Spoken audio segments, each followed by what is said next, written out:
For the first time, we are opening our gates at Wilder Farm, an accredited farm where farmers come to train, government agencies and agricultural institutions. What do we get here at Wilder Farm? One of the best farms operating on a circular system. Their cows producing at highest 40 liters and above, having their own cooling systems, waste management, solar panels, water conservation, and above all, the farm is situated at an area we would regard as a dry area, yet showing all signs of resilience.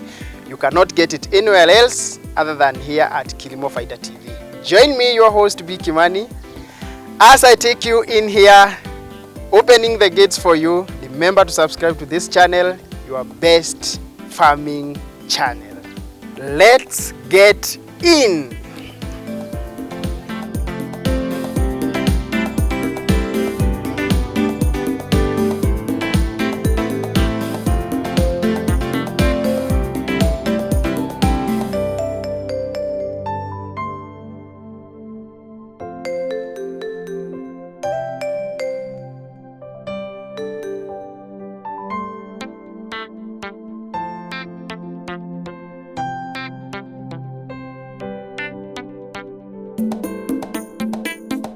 I know you've been waiting for this opportunity for quite long. Here we are.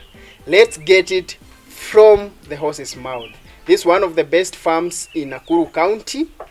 I know you just love it. So, Bwana Ken, yes, sir. Thank you for hosting us. Welcome. Would you maybe kindly introduce yourself to our audience? Okay, I'm Ken Kaburu Moyandi. I'm the farm manager, Wilder Farm. I really also take this opportunity to welcome you here in Wilder Farm. So that you can go around, you see what we are doing and each activity that you are doing. Then I hope you learn more. Thank you. Najua mwenyewe nimekuja hii farm mara nyingi, lakini ningetaka kujua hili farm lilianza vipi, lina nini, ni nini ambacho kinaendelea hapa?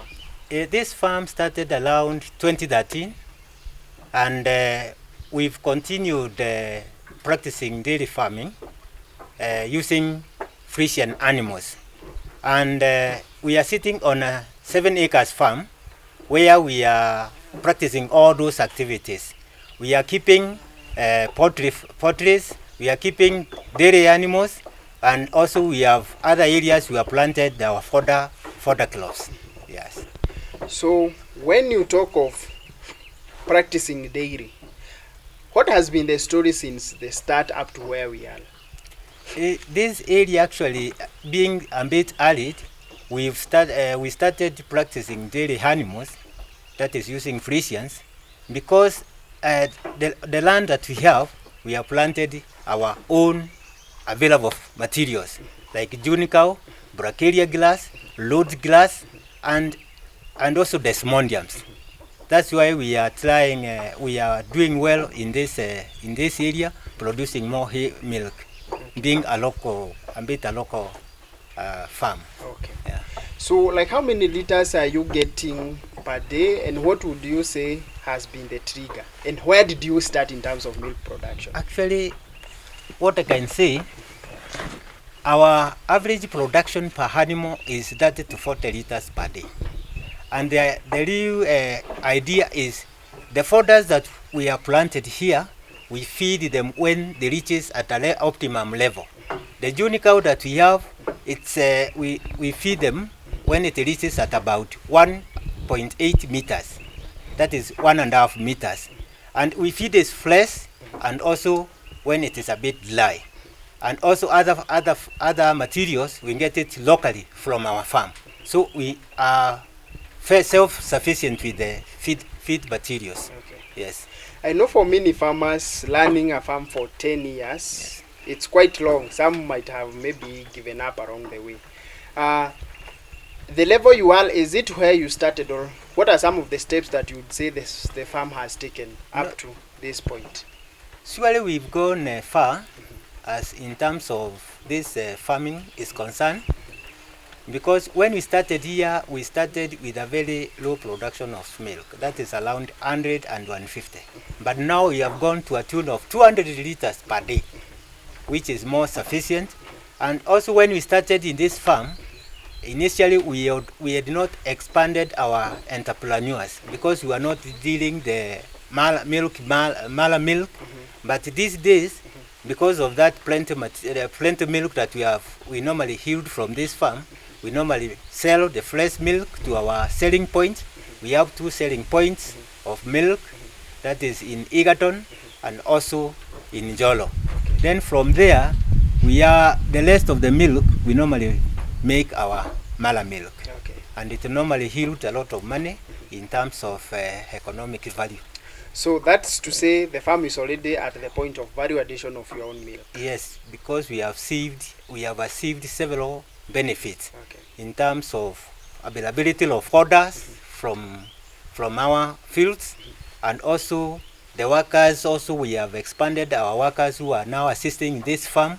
Each worker is sitting on his area of operations, because that expansion actually we have achieved a lot, not where we were.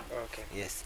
So I understand this farm is already accredited by some of the government institutions like ATC as a demo farm where they can take their farmers to learn. Yes. When farmers come in here, what do they really learn? Yes, let me talk the overview of that. When the Agricultural Training Center Nakuru, when when they are thinking of inviting maybe farmers, the dairy farmers to go to their trainings, they used to receive the low turnout, because not many farmers that will go there, because maybe in terms of problems in facilitations and also some problems. But initially, the Agricultural Training Center found it worthy to select some areas where maybe they are practicing maybe dairy farming. Then they appointed this area and they are accredited to be a local training farmers. That is where we are incorporated with other cooperative organizations like Piave, Jolo Cooperative, Naisi Cooperative, and the other local farmers within this area, so that they can come and learn more in terms of dairy farming, their hygiene, also in terms of milking, also in terms of fodder availability, how to source the new varieties, and then they can get more fodders in their local farms where they can release more milk also in their local farms. So that's amazing. So like how many cows did you start with when the farm was starting? When we started with 15 animals. Then we started interbreeding them, and up to now we have gone to a tune of 50 animals right now. Okay. Yes. And I feel like the Frisians are wanapendeza sana. They are very attractive. Yes. What is one of the secrets to having a healthy cow that you've realized through your journey? Having a healthy, high-yielding cow. To have a healthy animal, you must first of all ensure proper feedings. That is proper mixed feedings, so that they can get more energy. The more you feed maybe a very balanced proteinous feeds, you give it to an animal, they have a healthy body. And also ensure some diseases that normally affect the animals. You try to control them. Like ours, we normally spray them twice per month, so that you can eliminate those parasites that brings the diseases. And also we ensure the water is always available, because of eating those dry matters. Sometimes you get maybe dries, so you must ensure the water is always available, so that they can drink that water all the times. Other things, you put them in a comfortable area. You can see now our seats, they are open, they are getting more sunlight, they have a relaxing area, so they feel comfortable when they are in their seats. Yes. Wow, that's amazing. So in fact, I was about to ask you, I'm seeing those seems like heifers, this seems like calves. I also saw some other calves. Why are you not mixing, and like how many divisions do you have within this farm? You see, in this farm, we have separated our animals in terms of we have classified them. The milkers, they are on one hand. The heifers, they are on one hand. And also the calves, they are in one section. So here we have a rotational system where when the milkers, they are being milked, they are on that end. When it gets low in terms of production, or when it is being served, we take it down to a drying area. Then the heifers now, they come to their sections. So also that one is very easy to manage them. Also in terms of feeding, you feed the milkers once, then you feed the heifers once, and also the dry animals. So that helps you to get the right diet for each. Yes. I've also noted like you have demarcated, you have given each house a name. What is the essence of having every house? I'm seeing Boma 11, Boma 10. You see, it is in terms of the number of animals that in that set.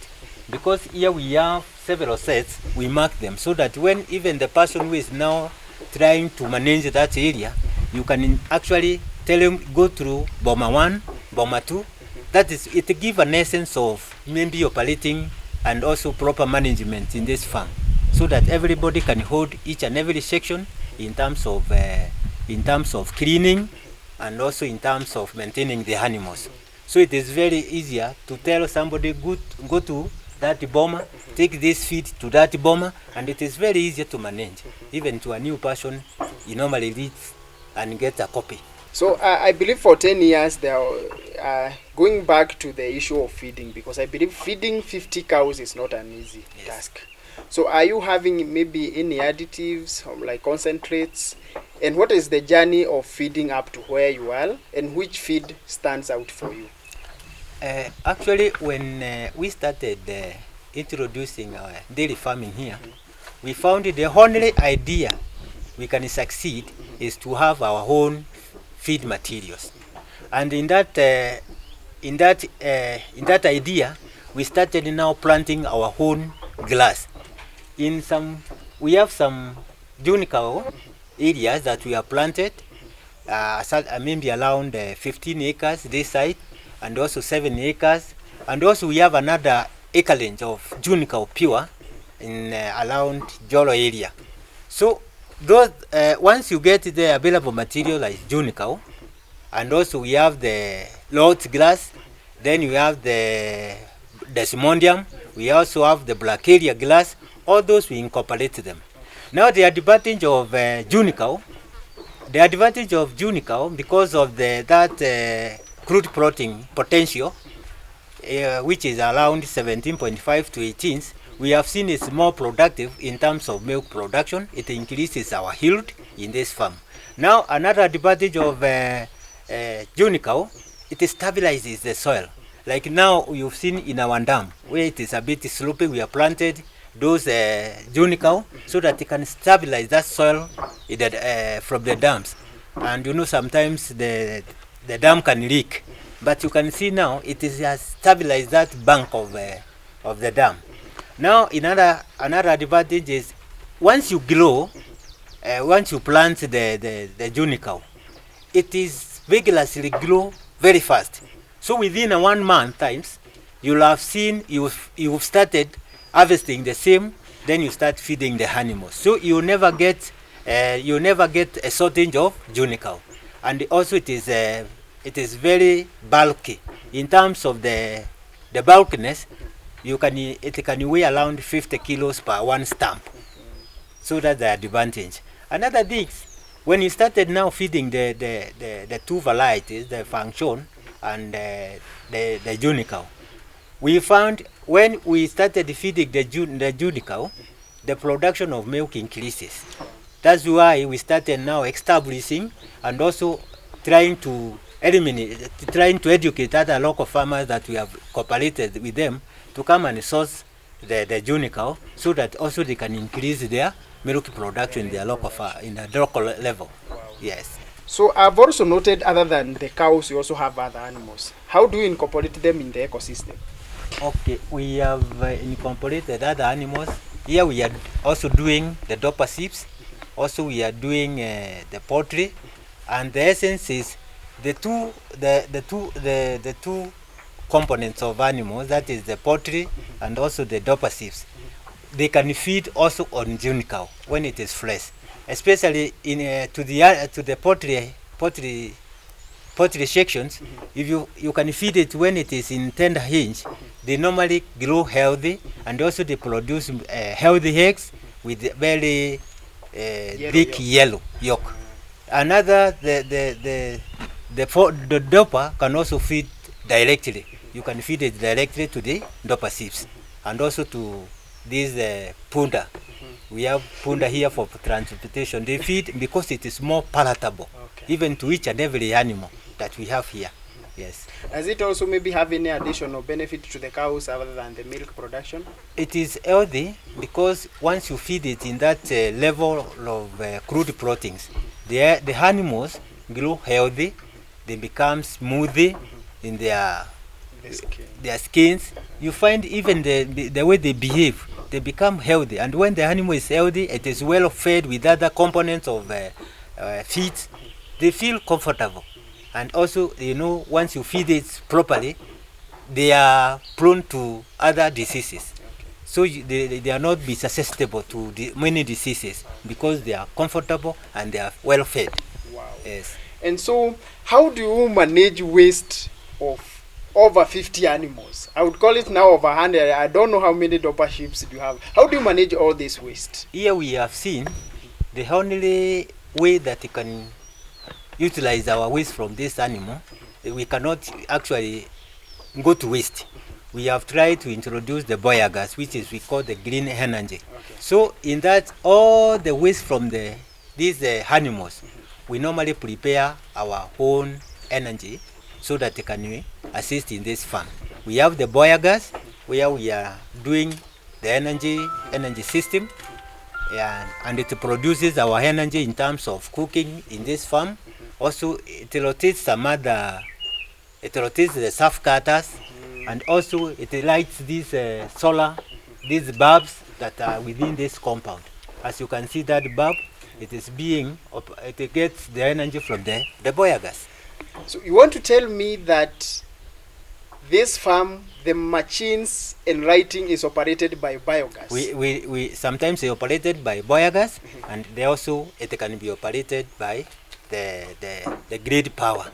Wow. Because here we have a bowl which is operated by the grid power, which is an hybrid, and also the solar power. Okay. Yes, we have some panels. When the sun is so intense, we normally operate with the solar.